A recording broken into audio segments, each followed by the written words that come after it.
Hey everybody, it's Charlie. I got a bunch of requests to do a breakdown of the new Game of Thrones prequel, plot, and cast. There's a whole bunch of new details that we have about it that helps us sort of place what's going on and where we're going to be visiting. Bunch of new locations that we never been to on the TV show as you would expect, but that have been mentioned in the book several times or by other characters on the TV show. We'll do a new round of the Song of Ice and Fire book giveaway. All you have to do to enter is be a subscriber and leave a comment on the video. First big thing, they confirmed the rest of the core main cast. There'll be many other people that they'll announce as they get ready to start filming, but these are just going to be the most important characters when the first season picks up. We already know about Josh Whitehouse, who sort of reads as a Stark in his features and complexion. Then there's Naomi Watts, who could either be a Lannister or she could wind up being a Valyrian. But based on the context of how George R. Martin and HBO have talked about Valyria as it relates to what's going on during this time period of the prequel series, which is actually closer to 5,000 years ago. I'll talk about that in a second, because previously we thought it was 10,000 years. Now it's more like 5,000 years, which actually changes things quite a bit. But based on what they're saying and the types of characters Naomi Watts is known for playing, it just seems more likely that she winds up playing a Lannister. But the rest of the main cast is as follows. Naomi Ackie, who's going to be in Star Wars Episode 9. You may not have seen a lot of her stuff, but I think that the role that she's playing was originally offered to Letitia Wright from Black Panther. So if you've seen Letitia Wright's work and the types of characters she plays, that's kind of what they're going for in this character. I'll talk about where she's probably from in a second, because a lot of those new characters that they announced look like they're either from Lower Continental Essos, Sotheros, potentially Valyrian Peninsula, Summer Isles, Basilisk Isles, places like that. Just a whole region of Planetos that we have not spent a lot of time in. The next one is Denise Gough. A lot of people are theorizing that she's going to be another Brienne type, sort of defying gender tropes, because most of the characters this actress is known for playing are Brienne types, or LGBT characters. But she looks like she's somewhere from mid-continental Westeros, just because she doesn't have Stark features, and she doesn't have the Arabic features that a lot of the Dornish people have from subcontinental Westeros. Sheila Tim and Ivano Jeremiah are the next big two. They look like they could either be Summer Islanders, they could be from Sotheros, or obviously somewhere near the lower Valyrian Peninsula. I'll talk about Giscari Empire because the old Giscari Empire ruled most of Essos during this time period. But for the most part, the way George R. Martin writes the history of Planetos is that like certain genetic features and races do come from very specific places. But like Missandei, for instance, comes from the Summer Isles along with Grey Worm. They were sold into slavery, so that's why they spent most of their time in and around Astapor, Slaver's Bay, in that region, just because that's where they were sold into slavery, even though they originally weren't from that region. Most people will probably remember Georgie Henley as Lucy Pevensey from the Chronicles of Narnia. She's in her early 20s now, but she just seems like another Stark character just because of her features, so like another small, precocious Arya Stark type, hopefully. Then we have Alex Sharp, who just based on his features looks like he could be from pretty much anywhere in Westeros, northern region like the Eyrie or near Winterfell or down near the Stormlands. But then we have Toby Regbo, who you all probably remember as young Dumbledore from Fantastic Beasts that looks like he's the second coming of Loras. So he could be from the Reach, he could be another Lannister. Jamie Campbell Bower, who you remember is young Grindelwald from Fantastic Beasts, a lot of Harry Potter actors that are joining the series, is one of the few people I think, based on his facial structure and the color of his hair, leans a little bit more into the Valyrian territory, but he could also be a Lannister as well. George R. Martin has talked a little bit about what's going on with Valyria around this period, and he's actually written about it before, but like I said, he adjusted the time period that had been set during. He acknowledged that in the books, most maesters quote that era being around 10,000 years ago, right before the construction of the wall. But then George R. Martin also said later that there's a lot of conflicting evidence and maesters can't agree amongst themselves about when certain things happened during history. So that's his and HBO's way of retroactively sort of smudging the timeline, scrunching it down a bit and saying, no, it's closer to 5,000 years ago. But for the most part, we're talking about the events of the Long Night. So they're not necessarily changing a lot of the big historical events that we know about, because we do have a loose timeline for Game of Thrones that goes back about 10,000 years. They're just adjusting when some of those things happened and condensing a lot of stuff.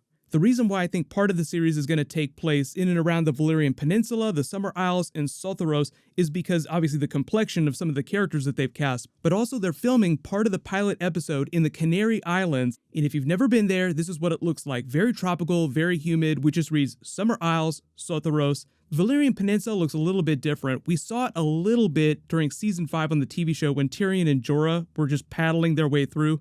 Remember, during this period though, most of Valyria is thought of as a group of sheep herders in and around the 14 Flames. The Valyrian freehold hasn't risen, they haven't found out how to tame dragons yet, so it's still very early in their lifespan, which at that time the Giscari Empire was the dominant political force in Essos, so they'll probably be a big presence on the TV show. But whatever they're going to be doing with these characters, a lot of it seems like it's going to be taking place, at least initially, down in this region.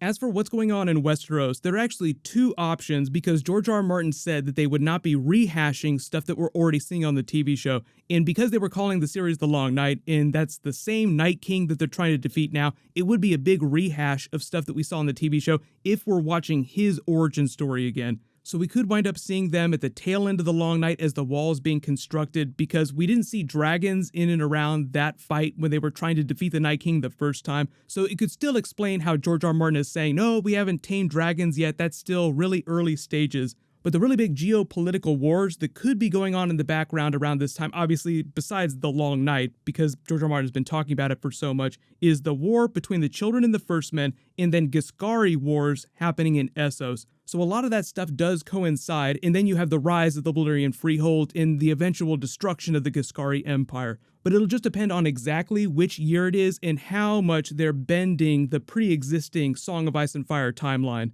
Like I said, that timeline goes back 10 to 12,000 years. The timeline of the TV show is more like 5,000 years, so like chop that in half. But let me know in the comments, besides the actual Long Night, which big conflicts do you want to see? Like, do you want to see Valyrians fighting the Giscari and learning how to tame dragons?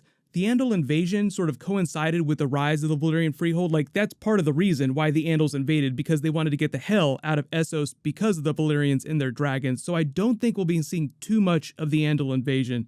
I think part of the real attraction to some of these new locations is in actually seeing the southern continent, Sotheros, because it's supposed to be as big as Westeros. Like, it's enormous, and there's very little that people know about it. Like, even Daenerys talks about it in legends, thinking that it's inhabited by brindle-skinned people. There are some ancient cultures that were ancient even in the time of the Valyrians that are a mystery to people in present days. There were reports of a Valyrian named Genera Balearis that flew her dragon named Terex as far south as anyone had ever known to go in the Sotheros continent, and all she reported was she saw jungles, deserts, mountains. After about 3 years of flying her dragon around trying to map it all, she just returned saying that it's a land without end. So that just feels like a really big question mark for this prequel series to explore. Like, what is actually down there? There are a couple really cool stories about the various empires in history in that area trying to settle colonies in Sotheros, but all ending in complete disaster. So during different time periods, the Giscari first tried to create settlements there,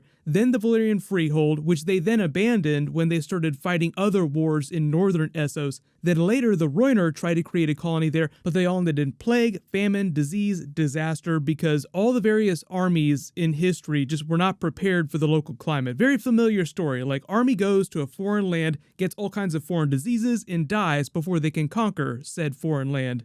One of the more interesting places down there is actually called the Isle of Toads, where there's remnants of an ancient culture that no one knows anything about. The people appear to be fish-like, so imagine fish-looking people with webbed hands and feet in Game of Thrones. But I think a lot of those ideas are just myths that have been perverted and passed down through history. The same way that everybody found out that Robert's Rebellion was based on a lie. But at the beginning of the story, all the characters, most of the characters, not including Ned Stark, believe that something else very different happened. So the prequel series will probably get into some of the myths about some of these other places that we don't spend a lot of time on the main show. But let me know in the comments, based on the way these characters look that they've just cast, where do you think they're going to actually be from? And based on the fact that we're going to be shooting the pilot in the Canary Islands. What'll happen is I have more Game of Thrones promos to post. I'll do that this weekend. I'll name a giveaway winner when I post that. Click here for my video for the Game of Thrones Season 8 Episode 1 opening scene that they posted a couple days ago, and click here for all my other Game of Thrones Season 8 promos. Thank you so much for watching. Everybody stay awesome. I'll see you guys tonight.